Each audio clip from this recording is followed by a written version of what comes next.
നാളെ ത്രിതല പഞ്ചായത്തുകളിൽ ഭരണസമിതി നിലവിൽ വരും. രാവിലെ 10:30 പ്രസിഡന്റ് തെരഞ്ഞെടുപ്പും ഉച്ചയ്ക്ക് ശേഷം 2:30 വൈസ് പ്രസിഡന്റ് തെരഞ്ഞെടുപ്പും നടക്കും. ഭൂരിപക്ഷം ലഭിച്ച മുന്നണികൾ പ്രസിഡന്റ്, വൈസ് പ്രസിഡന്റ് പ്രഖ്യാപനം ഇതിനോടകം നടത്തിയിട്ടുണ്ട്. ചില പഞ്ചായത്തുകളിൽ ഇപ്പോഴും അനിശ്ചിതത്വം തുടരുകയാണ്. നഗരസഭയിൽ ചെയർമാൻ തെരഞ്ഞെടുപ്പ് ഇന്നാണ്.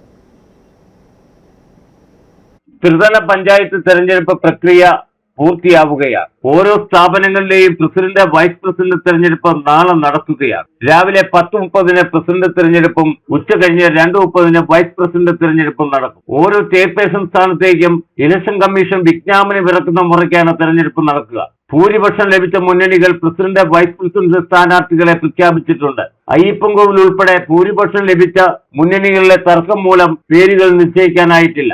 ഇന്ന് രാത്രിക്കുള്ളിൽ എന്തായാലും തീരുമാനമുണ്ടാവും. മുഖ്യ വരണാധികാരിയുടെ നേതൃത്വത്തിൽ അടച്ചിട്ട മുറിയിലാണ് തെരഞ്ഞെടുപ്പ് നടക്കുക. സമയകൃത്യത പാലിച്ചാണ് തെരഞ്ഞെടുപ്പ് നടക്കുന്നത്. ഏതെങ്കിലും ഒരംഗത്തിന് എത്താൻ കഴിഞ്ഞില്ലെങ്കിൽ ചില പഞ്ചായത്തുകളിൽ ഭരണവും നഷ്ടമാവും. മുന്നണികൾ ജാഗ്രതയിലാണ്. എന്തായാലും നമ്മെ ആര് നയിക്കും എന്ന് ഇന്നും നാളെയുമായിട്ട് അറിയാം. മുനിസിപ്പാലിറ്റികളിൽ ഇന്ന് നായകരുണ്ടാവും. ഇന്ന് ഉച്ചയോടെ ഫലം വരികയും ചെയ്യും. Idukki vision news, Kattappana.